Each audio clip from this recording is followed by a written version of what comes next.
J'ai entendu qu'on me disait bravo. Moi, c'est à vous que j'ai envie de dire bravo d'abord, parce que c'est vous qui avez fait le boulot. Moi, je suis peut-être le chef d'orchestre, mais derrière, c'est vous les musiciens. Et si on a pu aller taper à plus de 20 000 portes et aller en avoir ouvert 5 000, si on a fait une lettre aux jeunes qui a été distribuée à plus de 5 000 personnes et ainsi de suite, c'est pas moi qui l'ai fait tout ça, c'est vraiment vous qui l'avez fait. Donc bravo, c'est d'abord bravo à vous, bravo à tout le boulot que vous avez fait. Moi, je dois dire que j'étais dubitatif sur le fait que ça soit utile, mais en même temps il fallait le faire. On a démontré l'utilité de ça, puisque notre score ici, ce qu'on fait ici, ça n'a rien à voir avec ce qui se passe nationalement. Donc on a réussi un premier miracle. C'est dans cette salle-ci que j'avais raconté, maintenant c'était en janvier, je ne sais pas si vous vous souvenez, l'anecdote du génie de ma poubelle à qui je demandais un jour s'il pourrait ressusciter mon grand-père. Il me disait que ce n'était pas possible. Et je lui disais, bah alors est-ce que vous pourriez faire que je sois lui? Il disait, bon, je vais voir ce que je peux faire pour votre grand-père. Et donc là déjà, on a franchi un premier cap. Mais maintenant, bravo, ça sera si on gagne aussi au deuxième tour. Alors maintenant, je pense que le travail qu'on a à faire, il faut qu'on se remette au boulot très rapidement. Moi, je vais retourner à notre local pour bosser sur un tract qui sera envoyé à l'imprimeur demain matin et qu'on pourra récupérer mardi et aller le distribuer partout. Quel est l'objectif de ce tract?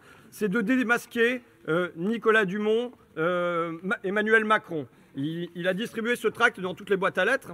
Je lui ai demandé à plusieurs reprises qu'est-ce qu'il voterait sur la baisse des petites retraites. Il n'a pas répondu. Il a fait de la langue de bois, il n'a pas répondu. Je lui ai demandé ce qu'il voterait sur la suppression de 120 000 postes de fonctionnaires. Emmanuel Macron ne nous a jamais dit si c'était des enseignants, si c'était des infirmiers, si c'était des éboueurs qui étaient supprimés. Et lui, Nicolas Dumont, nous parle de créer des postes et ne nous parle pas de suppression de postes. Donc qu'on nous dise s'il votera pour ou contre ces suppressions de postes et qu'on nous dise où il compte les supprimer. Ensuite, de la même manière, sur la loi travail numéro 2 qui serait votée par ordonnance dès cet été, que fera Nicolas Dumont? Il refuse de répondre, il fait de la langue de bois. Donc qu'on ait la vérité sur ces trois points-là, qu'on ait la vérité également sur la suppression de l'impôt sur la fortune pour les actionnaires, puisqu'on voit à qui on va prendre et à qui on va donner. Nicolas Dumont se cache à l'intérieur de tout son document. Il y a une page qui est intitulée « Ce que je vais voter ». Je vous la montre.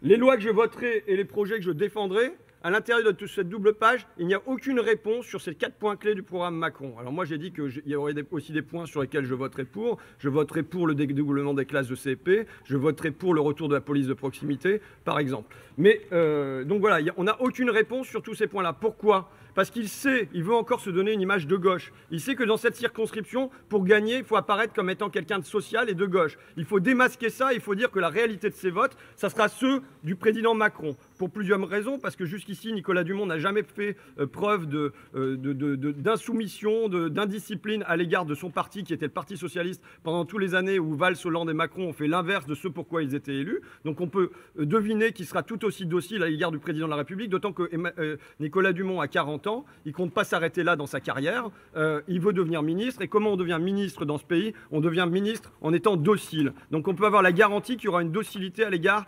d'Emmanuel Macron. La question, c'est est-ce qu'aujourd'hui, les Picards, et dans la première circonscription de la Somme, ils ont besoin d'un député de plus qui votera au doigt et à l'œil de président, ou est-ce qu'ils ont besoin de quelqu'un qui sera en effet un peu plus insoumis, un peu plus rebelle, qui votera en son âme et conscience et en toute indépendance? Voilà, je crois que le choix qu'on a devant nous et qu'on doit faire poser aussi en leur âme et conscience, en toute indépendance à chacun des électeurs, indépendamment de ce qu'ils ont voté au premier tour. Ça doit être un référendum sur le programme d'Emmanuel Macron, sur la réalité du programme d'Emmanuel Macron dans la circonscription. Donc moi, j'en appelle à tous les camarades qui sont ici, mais ceux qui ne sont pas là, ceux qui sont d'Abbeville, ceux qui sont d'ailleurs dans la Somme, à venir nous offrir leur renfort pour qu'on mène une formidable bataille pendant la semaine qui nous reste, pour qu'on mette à nouveau toutes les chances de notre côté, parce qu'on a encore une chance de gagner. On a vraiment une chance de gagner, même s'il ne faut pas se la raconter. Là, Nicolas Dumont, pour l'instant, il est devant nous. Hein.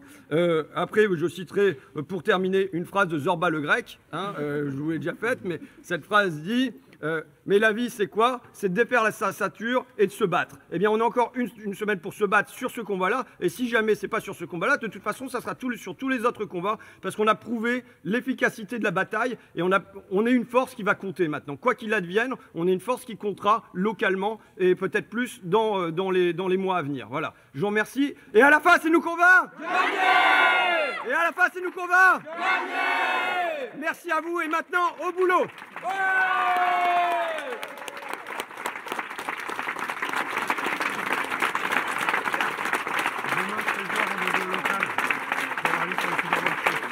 président.